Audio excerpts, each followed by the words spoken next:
नमस्कार मित्रों, मेरे स्पिरिचुअल कनेक्ट पे आप सभी लोगों का हार्दिक अभिनंदन है।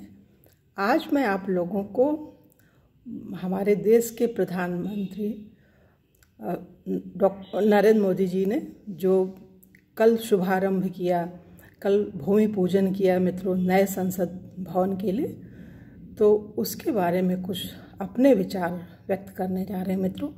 मैंने इससे पूर्व भी एक वीडियो बनाया था जब 5 अगस्त 2020 इसी साल अभी अगस्त के महीने में राम मंदिर के लिए भूमि पूजन किया था मोदी जी ने हमारे देश के।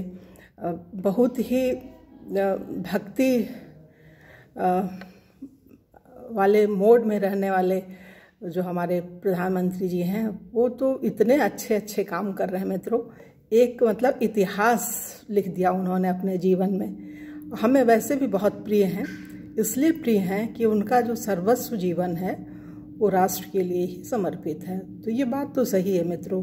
भगवान अपने हाथ में संतुलन बना करके चलते हैं कि देश का भला कौन कर सकता है। इतने लोग थे, सोचिए 130 करोड़ की जनसंख्या है और तमाम लोग हैं, बड़े बड़े नेता हैं, बहुत अच्छे हैं, बड़े अच्छे घर से हैं, लेकिन भगवान ने इस व्यक्तित्व को क्यों चुना। व्यक्तित्व के अंदर दम है, समर्पण का भाव है और जो देश के लिए ही जीता है, राष्ट्र सर्वोपरि। उन्होंने बोला भी था, कल मैंने बहुत ध्यान से सुना था मित्रों। उन्होंने कहा था कि राष्ट्र सर्वोपरि। बहुत सी चीज़ें हैं, क्या क्या बोले, हर चीज़ याद नहीं आती है समय पे जब बोलने लगो, वीडियो बनाने लगो। और वैसे भी हम कोई बना करके तो रखते नहीं हैं, जैसे भावना आती जाती है वैसे हम बोलते जाते हैं मित्रों। हमको ये बनाते नहीं हैं। हम जितने भी वीडियो बनाए, करीब 200 होने जा रहा है, तो हम अपने मन से ऐसे ही बोलते चले जाते हैं, ऐसा कुछ नहीं है। हाँ, जो देखने वाली चीज़ है, जैसे मीराबाई पे बोला, तो उसमें हर चीज़ तो याद नहीं रह सकती है, तो उसको जो है थोड़ा देख लेते हैं, नहीं तो बनाते हैं तो मन से ही मित्र। हाँ, और उन्होंने एक बहुत बड़ी चीज़ बताई थी, संविधान जो बना था हमारा भारतीय संविधान में, मतलब डॉक्टर अंबेडकर जी हैं, उन्होंने मेन उसके कर्ता धर्ता थे और सभी लोगों के सहयोग से। और बोलते हैं कि विदेशों से लिया गया, जैसे अमेरिका हुआ, कई देशों के संविधान से। तो उन्होंने प्रधानमंत्री जी ने एक चीज़ बहुत बढ़िया बोली, हमने एक पढ़ा भी था पहले, कहीं पढ़ा ओढ़ा है इसको या सुना है, कि वो जो है 1000 वर्ष पूर्व ये प्रजातंत्र की जो व्यवस्था, संविधान की जो व्यवस्था बनी हुई है, वो वहाँ पे तमिलनाडु से करीब 100 किलोमीटर की दूरी पे कोई गांव है, चोल वंश है, कौन सा है, लिच्छवी, इन लोगों ने पहले ही उस चीज़ की रचना की थी कि इस तरह से हमारा संविधान हो, इस तरह से व्यवस्था हो, इस तरह से प्रजातंत्र की एक भाव वाली व्यवस्था थी। तो वही चीज़ है, हम मतलब हमारे यहाँ से लोगों ने लिया, हमने कहीं से लिया नहीं है कि जो लिखा हुआ हमारे भारतीय संविधान में कि यहाँ से लेकर ये करके हमारे, अगर हम पढ़ें अपने इतिहास को उठा करके देखें तो पता चलेगा ये यहीं की ही चीज़ है, लोगों ने लिया है। और ठीक भी है, प्रजातंत्र से बड़ा कोई कुछ हो नहीं सकता मित्रों, जिसमें कि प्रजा का हित सर्वोपरि हो। बात भी सही है। जब हमने देखा वो महाभारत की रचना हुई और महाभारत जो सीरियल आई, उसमें बताया भी था, जो भरतवंश ये बोला जाता है अपना भारत देश, तो उनके अंदर, उनके बच्चे के अंदर वो पात्रता नहीं थी, तो उन्होंने किसी समाज से बच्चे को लिया और उसको गद्दी पे बैठा, वही शांतनु जी थे। तो ये चीज़ है मित्रों। तो ये सोचना पड़ेगा कि जो समर्पित भाव से काम कर रहा है। और एक चीज़ ये मेरे मन में एक और भाव आ रहा है कि तराजू के 2 पल्ले होते हैं, तराजू के 2 पल्ले होते हैं, तो दोनों ही पलड़ों में अगर हम राष्ट्र हित, अपने देश हित को सर्वोपरि मानेंगे, रखेंगे, तो फिर तो कुछ तौलने के लिए कोई दूसरा रहता ही नहीं है, तब तो संतुलन बना ही रहेगा। वही जैसे भगवान कहते हैं ना कि मैं ही हूँ, जो कुछ कण कण में, अच्छे खराब मैं, सब में मैं ही हूँ, कोई हमसे अलग नहीं है। भगवान बताते भी हैं कि जो अच्छे बच्चे हैं वो हमारा मुँह है, जो थोड़े कमज़ोर हैं, खराब हैं, दुर्जन कह लो, वो हमारे मतलब ऐसे बच्चे हैं, पीठ उनको मान लो। अगर कोई उसमें कुछ बोलता है, कुछ कहता है अपशब्द, तो मुझे कष्ट होता है, भगवान बोलते हैं। तो ये बहुत बड़ी चीज़ है मित्रों। ये भगवान ने संतुलन अपने हाथ में संभाला हुआ है। तभी आज ऐसे प्रधानमंत्री को हम लोगों को दिया है उन्होंने, भगवान ने, कि देश जो है सही हाथों में, सुरक्षित हाथों में है। और हमारी अंतरात्मा की आवाज़ है। ये 10 साल हो जाएंगे, अब की जो चुनाव 24 में होगा तो उसमें फिर से हमारी यही प्रधानमंत्री जी जीत के आए और नेतृत्व करें, 15 साल तक लगातार रहें। ये मेरे दिल की तमन्ना है। वो होगा भी। वहाँ भी केदारनाथ में जब प्रधानमंत्री जी गए थे और शायद लास्ट वाला एक चुनाव रह गया था, उससे पहले ही चले गए थे, तो वहाँ पे लोगों ने, पंडितों ने बोला था कि यही बनेंगे, फिर से बनेंगे तीसरी बार भी 15 साल तक। तो वो सब हमने सुना है। वो मेरे दिल में, एक व्यक्ति होता है दिल में उतरना, दिल से उतरना, तो ये प्रधानमंत्री जी हैं दिल में उतरना। बहुत अच्छा लगता है। मतलब एक जीवंत उदाहरण है, जीवंत उदाहरण है। हम अपने घर परिवार में सबसे कोई भी बात होती तो बोलते हैं मोदी जी। मोदी जी को फॉलो कीजिए आप लोग। कितना आप सोचिए, 18-20 घंटे लगातार देश के लिए।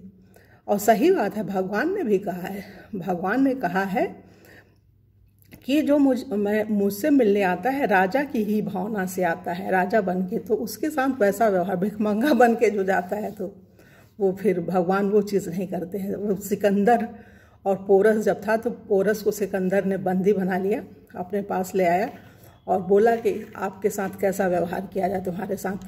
तो उन्होंने कहा, पोरस ने, जैसे एक राजा दूसरे राजा के साथ करता है। तो यही बात है मित्रों। अगर भगवान ने कहा भी है ना कि मनुष्यों में मैं, व्यक्तियों में मैं राजा हूँ, तो राजा और भगवान, वो पूरी आत्मा आ जाती है भगवान की। आत्मा तो सभी में रहती है, तभी वो जीवंत है। व्यक्ति सब में है भगवान। चींटी के घर पग घुघरू बांधे तो भी साहब सुनता है। तो वो साहब जो भगवान है, चींटी इतने नन्हे से जीव को बना, सब में तो भगवान ही है। तो खराब नहीं लगता, सब अच्छा लगता है।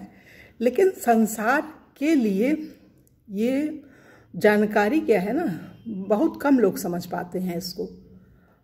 भगवान, आत्मा और परमात्मा, मतलब संसार, जीवात्मा और परमात्मा के बीच एक जो माया है ना, माया से लोग ग्रस्त हैं, तो हकीकत देख नहीं पा रहे हैं।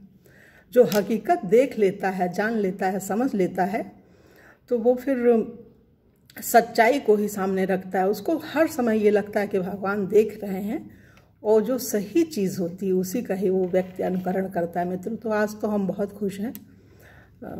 10 दिसंबर 2020 को नए संसद भवन का, उन्होंने एक चीज़ और बोली थी कि मंदिर जब बनता है तो प्राण प्रतिष्ठा की जाती है, उसमें मूर्तियों का स्थापना किया जाता है। मूर्ति देखने में तो वो निर्जीव से पत्थर के जो भी बने रहते हैं और उसमें प्राण प्रतिष्ठा डाली जाती है, तो वो जीवंत मान ली जाते हैं। मूर्ति जो संगमरमर की, किसी चीज़ की, पत्थर वगैरह जो बनती है तो। लेकिन ये जो संसद भवन का निर्माण हो रहा है, इसमें जो जीवंत आत्माएं हैं, जो संसद सदस्य जो चुन के जाएंगे वही हैं, उन्हीं की प्राण प्रतिष्ठा होगी। तो ये चीज़ बहुत अच्छी लगी। और बहुत सारी चीज़ें उन्होंने बताई हैं। बड़े हैं, बुजुर्ग हैं, देश का नेतृत्व कर रहे हैं, और अनुभव से बड़ा कोई शिक्षक नहीं होता है। सबसे बड़े वो हमारे शिक्षक हैं, हमारे मार्गदर्शक हैं, सभी पूरे देशवासियों के, 130 करोड़ देशवासियों के। तो ये अच्छा है, हमारे जो बड़े बुजुर्ग बोले हैं, कर रहे हैं, तो उनमें भगवान की विशेष कृपा होती है उनके ऊपर, तभी वो कर पाते, इतनी मेहनत करते हैं। और किसी से कोई उनको शिकायत हमें नहीं है मित्रों। हम आज वीडियो बना रहे हैं, कुछ कर रहे हैं, बहुत कुछ भी नहीं है मेरे अंदर 1% भी, लेकिन ईश्वरीय कृपा है। पहला ही हमने भगवत गीता पे, भगवान पता नहीं बोले कि यही बोलो, 18 अध्याय पूरा सार बोल दिए, जबकि 1-2 बार मुश्किल से हम पढ़े होंगे, ढंग से पढ़े भी नहीं थे। हम हमारी कमियां हैं, फिर से बनाएंगे हम। हमारा तो जीवन भी समर्पित है भगवान की भक्ति में, राष्ट्रहित के लिए। हमने पत्रकारिता जब की थी मित्रों, तो पत्रकारिता में मतलब वो धर्म विशेष रूप, पत्रकारिता और राजनीति हमारे केंद्र में था। हमें बहुत अच्छा लगता है राजनीति जो है धर्म पे आधारित हो। तो ये धार्मिक हमारे प्रधानमंत्री जी हैं, ऐसे ही लोग आएंगे। अब देखिए हमारे राष्ट्रपति जी भी हैं, बहुत ही आध्यात्मिक हैं, अच्छे हैं, सरल हैं।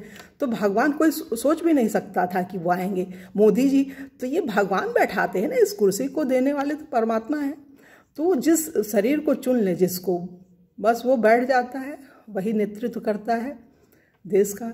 तो ये वीडियो बहुत बड़ा होने वाला है मित्रों, तो हम सोचे हैं छोटा ही बनाएं जिससे सब लोग सुने।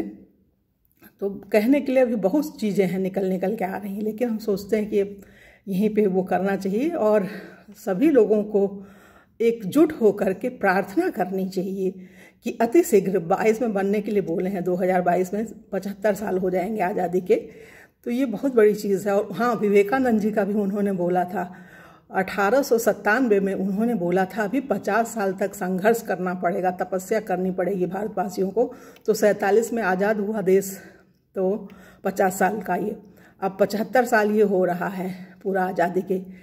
तो वो 47 में 2047 में 100 साल की आज़ादी हो जाएगी, तो ये बन जाएगा। और जो अभी युवा बच्चे हैं वो उसमें जाएंगे। तो ये हमारे देश के जो बुजुर्ग और बहुत ही सहृदय प्रधानमंत्री हैं जो देश को समर्पित हैं, उनकी याद आएगी। इतिहास पुरुष हो गए हैं, ऐतिहासिक जो एक धरोहर दे करके जाएंगे।